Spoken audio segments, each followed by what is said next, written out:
Comicsgate's Wikipedia page is locked in a time capsule.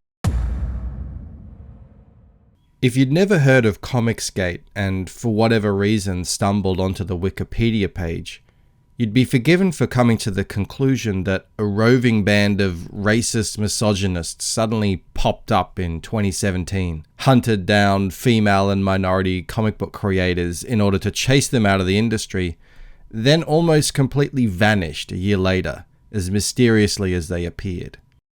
That's certainly what the editors of the page would have you believe, but how close to reality is this view of Comicsgate? That's what this series of videos is intended to shed light on. In part 1, I rebutted the claim that Comicsgate is a right-wing campaign opposed to diversity. In this installment, I'll be addressing one of the most widespread and persistent lies of omission its detractors engage in. We'll focus on this sentence here, which says, Comicsgate's proponents target the creators hired, the characters depicted, and the stories told, and maintain that these elements have led to a decline in both quality and sales. And as with the claim that Comicsgate is a right-wing campaign, a label, incidentally, I believe is intended as a slur, this sentence also uses language meant to evoke a similarly negative emotional response in its intended audience. Comicsgate doesn't criticize or make fun of people, it targets them, as though it were a military insurgency and not comic book fans and creators on the internet. Putting rhetoric aside though, framing Comicsgate's primary focus as criticism of the comic book industry is probably the most tried and true method its detractors have come to use to restrict this discussion to the exact parameters that they feel as though they have the most knockout arguments in. And that's why, despite being written in the present tense, this Wikipedia article is locked in a time capsule. Not much is mentioned that took place in 2018 and barely anything from then onwards. Now, why is that? Is it because the editors don't want anyone reading this to know what Comicsgate has been up to in the interim? Or they want people to just come up with their own assumptions based on what's outlined in the article? Or maybe they just want people to believe that Comicsgate completely disappeared altogether at some point in 2018. Now, as anyone who's been involved with the group will tell you, many critics have prematurely reported the demise of this group almost since its inception. However, despite what they and this page will tell you, things did happen in Comicsgate after 2018. A lot of things. And it comes as no shock to me that Wikipedia chooses to ignore all that. Because from Wikipedia's point of view, addressing any of the incredible achievements made by Comicsgate over the last 4 years would in no doubt stand in direct opposition to many of the claims made on this page. Foremost of which being that Comicsgate is a hate campaign targeting women and minority creators. So it's not surprising to me that they just omit all of it, as though nothing's happened. It's so brazen, it would actually be impressive if it weren't so diabolical. And if you couple that with the fact that comic book news outlets as well refuse to report on any Comicsgate successes, no matter how substantial, it does very much appear as though there's a coordinated effort in place to limit the type of information circulating out there in the broader public about the group. Back to the article though. What's the evidence to back up the claims made in this sentence? If we click the first link, we're taken to a 2018 Inverse article titled, After a Year, Comic Book Pros Express Solidarity Against Comicsgate. The tagline reads, Comics are for everyone has become a rallying cry pushing back against what is being recognized as a hate group. The article begins by mirroring the same accusation made in the first sentence of the Wikipedia page, but then strangely links to a tweet by writer Jennifer de Guzman, who laments, what is the origin of this cut and paste weak source, I believe comics are for everyone? We are long past that. Humorously, this sentiment is in direct contradiction with the tagline, and this won't be the last time this article has trouble keeping its story straight. It moves on to a tweet by writer Tom King, which reads, I believe comics are for everyone. There is no excuse for harassment. There is no place for homophobia, transphobia, racism, or misogyny in comics criticism. Now, at no point does King mention Comicsgate, but the article is quick to assure the reader that they know exactly who he's talking about, and merely asks us to take their word on it. The article then covers a situation that occurred with the wife of late comic book artist and legend Darwyn Cooke. I won't go into the topic in detail because it is mentioned later on in the Wikipedia page, so it'll be covered in a later video. Suffice to say that the article highlights Cooke's own words when he said, "I don't want to see characters that have been straight for 60 years become lesbian overnight because creators are too stupid to come up with something decent." Now, if you're thinking that sounds very much like a Comicsgate talking point, the article is quick to assure readers that while Darwyn's words sound harsh, Marsha Cooke clarified that he meant retroactively changing sexuality for sales promotion. That Cooke was effectively against queer baiting, in which producers advertise LGBTQ+ characters, but underdeliver on the final story. She added that her husband later regretted the ambush interview, and that his point was to say, create new characters, including gay ones. Now, at this point, if you're having trouble interpreting this clarification as a statement against Comicsgate, you're not alone. This is exactly the kind of argument Comicsgate has been making since its inception.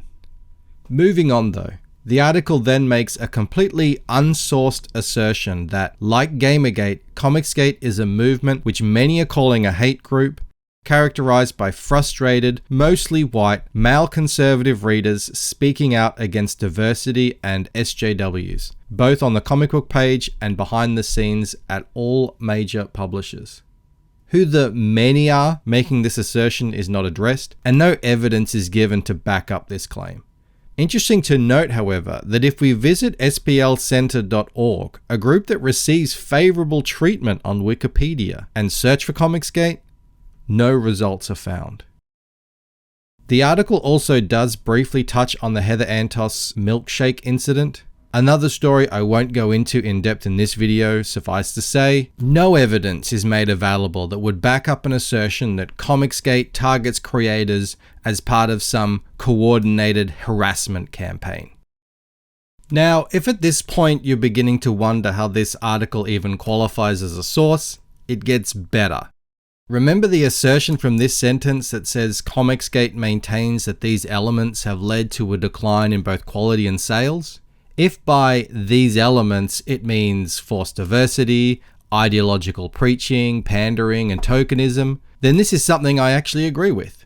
Comicsgate does maintain that.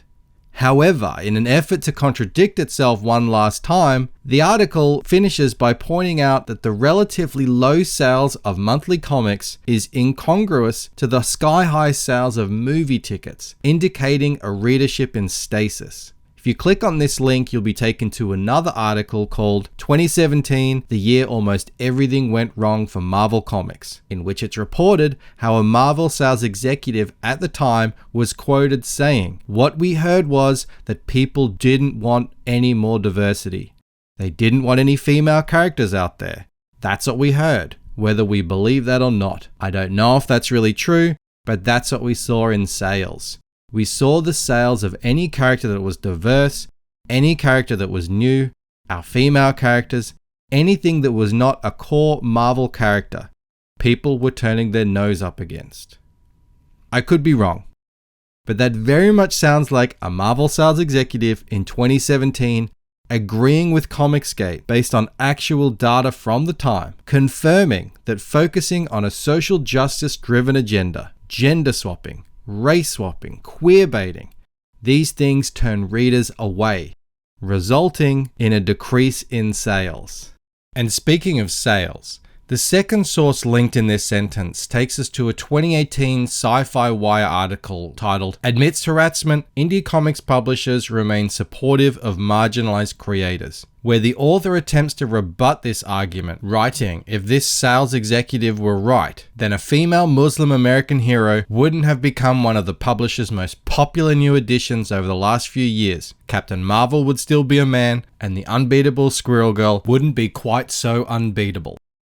Now, one of the advantages of making this video now is that we can look back on what was said in the past with the benefit of hindsight. And as any comic fan will tell you, while there have been some temporary successes, it turns out that this wasn't the knockout argument that I'm sure the author of this article was hoping it would be. The remainder of the article makes many of the same assertions outlined in this sentence from the Wikipedia page, but being an opinion piece, it contains no links whatsoever, nor does it present any evidence that could back up anything the author says.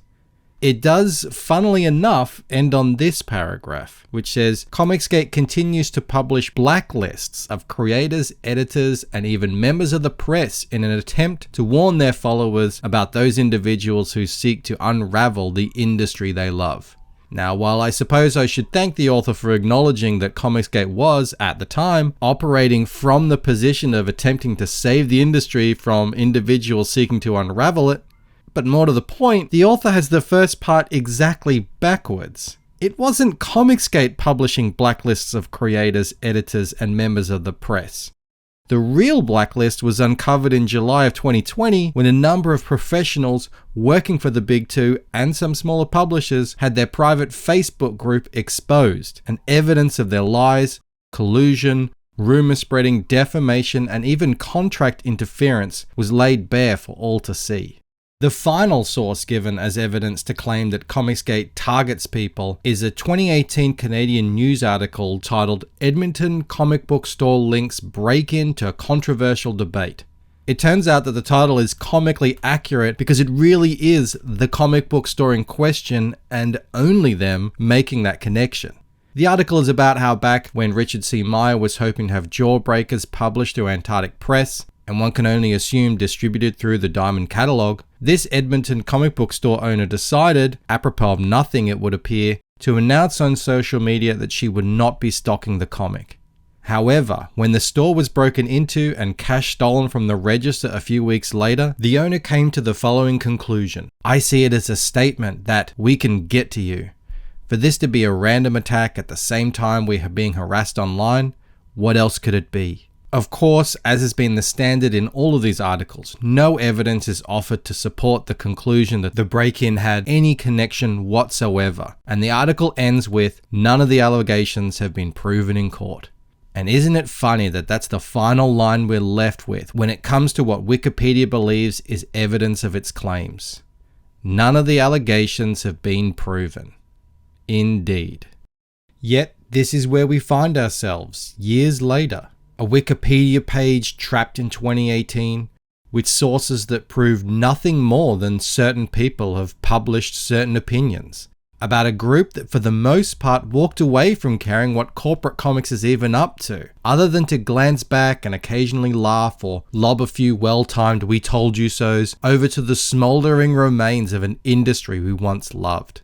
And we do that because it's important for us to remind ourselves why what we're doing in Comicsgate is so important, which is making new comics, telling new stories with new characters, free from the ridiculous demands and dictates that social justice warriors now force on the corporate and independent comic book industries alike. Wikipedia won't tell you, but I will.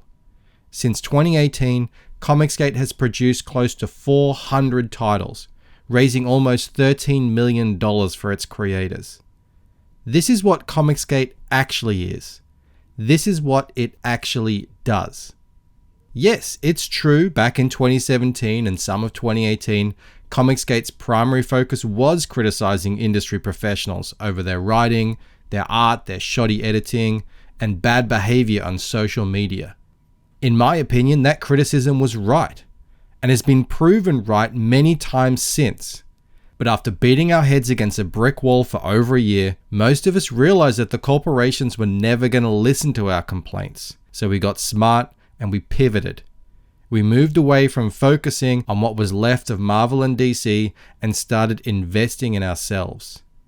And everything we've built since, and continue to build, we owe to that pivot, to the hard work of the creators putting out new content, and to the inexhaustible passion of the fans who make this whole thing possible. And that's what I intend to cover in the next installment of this series. how Comicsgate is different to so many internet groups out there that originally formed as a consumer revolt. But until then, if you enjoyed this content and would like to see more, please hit like, subscribe to the channel, and share this video out.